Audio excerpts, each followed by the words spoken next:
Bini'aadamku waa noole ka duwan dhammaan noolayaasha kale sida xayawaanka, cayayaanka iyo waxa la midka ah. Waxaanu kaga duwan yahay marka laga yimaado caqliga. Waxaa jira wax bini'aadamka xira ama dabaro qabta qofka bini'aadamka ah. Mowduuceena waxaynu kaga hadli doonaa maanta maxay yihiin dabarada xidha ama qabta qofka bini'aadamka ah. Fadlan haddii aad nagu cusub tahay channelka subscribe saar sidoo kale riix kambalelka si muuqaaladeena marka ay kugu soo dhacaan markaan soo gelinaba.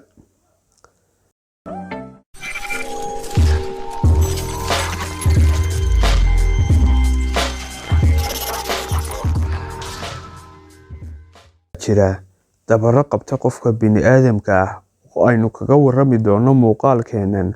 Waxaynu ognahay in bini'aadamku u baahan yahay dabaro ama wax xidha si aanu xadkiisa u dhaafin, ama haddii uu xad gudbo wixii qabanayay ama ciqaabayay.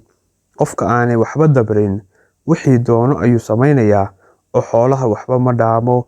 Waxaynu ognahay dabaradaasi qofka kaliya aanay qaban ama aanay xadayn in uu yahay kawaalan. Sidaas darteed bini'aadamku meel walba uu joogo waxa u baahan yahay dabarada qabta intiisa fiyow.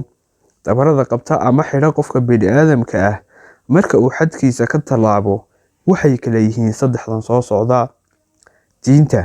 Diintu waa tiirka koowaad ama asaaska noolaha qofka barbilow ilaa bardhamaad. Inagu waxaynu nahay bulsho islaam ah. Diinteena ayaa inoo cadaysay xaqa iyo baadilka, xaaraanta iyo xalaasha, runta iyo beenta, adduunyada iyo aakhirada, mu'minka iyo munaafaqa, ujeedka laynoo abuuray iyo jidka toosan ee ay tahay in aynu raacno. Nimcada ugu weyn ee aynu haysanaa waa in aynu ku dhalanay islaamnimo, kuna barbaarnay, kuna kornay. Diintu markaa waa dabarka koowaad ee qofka xidha, waana waxa kuu diidaya xumaanta, munaafaqada, baadilka, beenta, xaaraanta iyo wixii la mid ah. Waxaynu hadda isla meel dhignay in dabarka koowaad ee qofka bini'aadamka xidha uu yahay diinteena suuban, kaasi oo u diideysa ama ka xanimaysa wixii aan isaga u wanaagsanayn ee aan u dan ka ahayn. Sidoo kale dhaqanka suuban iyo anshaxa islaamkaba ka hor imanaya. Qodobka labaad waa sharciga. Qodobka labaad ee qofka bini'aadamka ah dabra ama xidha waa sharciga iyo xeerarka bulshadu ay dhigteen, kaasi oo ku salaysan diintooda, dhaqankooda iyo caadooyinkooda hore ee soo jireenka ah. Qofka ka tallaabsada ama sameeya wax sharciga ka soo horjeeda waxaa lagu qaadaa tallaabo ku habboon taasi oo uu dhigayo sharciga ay dhigteen.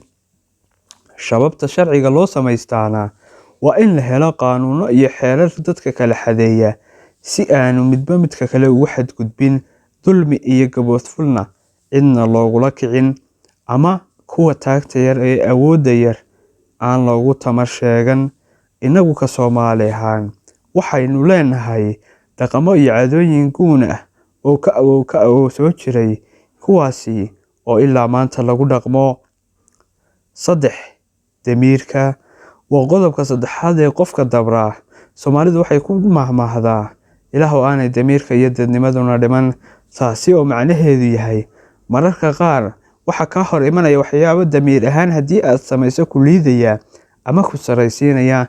Damiirku waa halka lagu ogaado in qofku nool yahay iyo in qofku dhintay isaga oo nool. Xikmad ayaa tiraahdaa weligaa ha samayn waxaanu damiirkaagu ogolayn, xitaa haddii daruufta iyo mowqifka aad joogta ay kugu khasbayaan.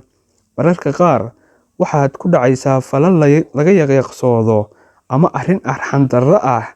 Waxa ay muuqanaysaa xilligaas in damiirkaagu aanay shaqaynayn ama uu liito. Waxyaabaha aan damiirkaagu ku siinayn ayaa jira. Wax wanaagsan oo uu ku farayana way jiraan, balse kala doorashada adiga ayaa lagu siiyey. Saddexdaas sare waa kuwa dadka kala saara ee qabta qofka nool. Saddexdaasina sida ay u kala horeeyaan ayay u kala sareeyaan. Mudnaanta koowaad waxaa iskale qofka ama qabta waa diinteena suuban oo mar walba inooga digta ama inoo tilmaamta waxa inoo wanaagsan iyo waxa inoo xunba. Waxa kale oo iyana qofka caqliga leh qabta waa sharciga, laakiin kaasi oo ah ka bini'aadamku isku dhaqo oo ka khaldanna lagaga jiro dembiga iyo khaladka, ka kalena lagu siiyo xaqiisa. Ka u dambeeya waa damiirka. Isaguna qofka waa uu qabtaa. Isagu waxa uu ku xidhan yahay heerka akhlaaqda qofka. haddii saddexdaasi ina qaban waayaan ma jiro wax kale oo ina qabanaya.